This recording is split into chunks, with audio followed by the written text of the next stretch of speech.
That was the best Christmas dinner ever, Mom. The figgy pudding was just delicious. That is sweet of you to say. Your father and I are just so happy to have you home from Minnesota.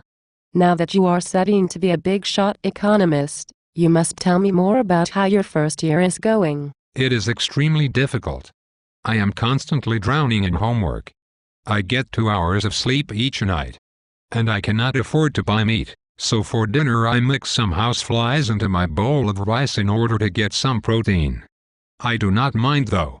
I knew when I started the program that I would be spending my most sexually potent years sitting in a dark office doing algebra and writing MATLAB code. Now that you are home, I would love it if you could help your father and I understand why our economy is so shitty.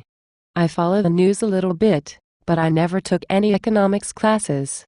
I usually just read what Paul Krugman has to say. Stop right there. Paul Krugman is a pathetic old fool who does not know anything about macroeconomics. He is an embarrassment to the profession and deserves to be drowned in a chemical toilet. But why? I thought he won the Nobel Prize.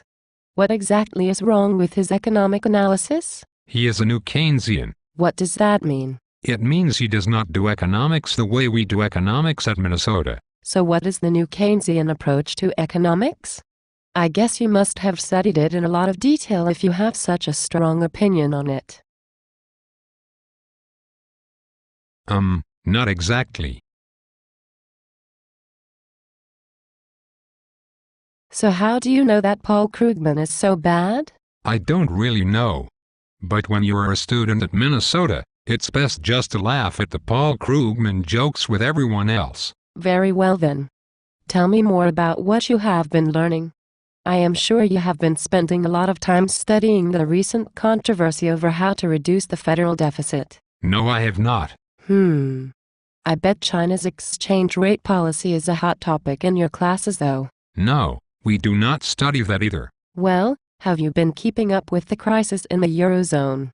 Since I have no background in economic theory, I have been looking forward to hearing your trenchant analysis of it. Actually, I have not had time to read about the economic situation in Europe. I have had way too much work. So you do not learn about America's deficit. You do not learn about China's exchange rate policy. You do not learn about the grave situation in Europe. What exactly do you learn about? Right before break we were learning about search models of unemployment. So what are those then? The idea behind these models is that you accept jobs that offer you high wages, but you reject jobs that offer you low wages. I could have told you that. You did not have to go to grad school and spend years living a life of poverty and involuntary celibacy to learn that people do not want shitty jobs. No, Mom. You do not understand. The math is really hard. May I please have some more figgy pudding? No,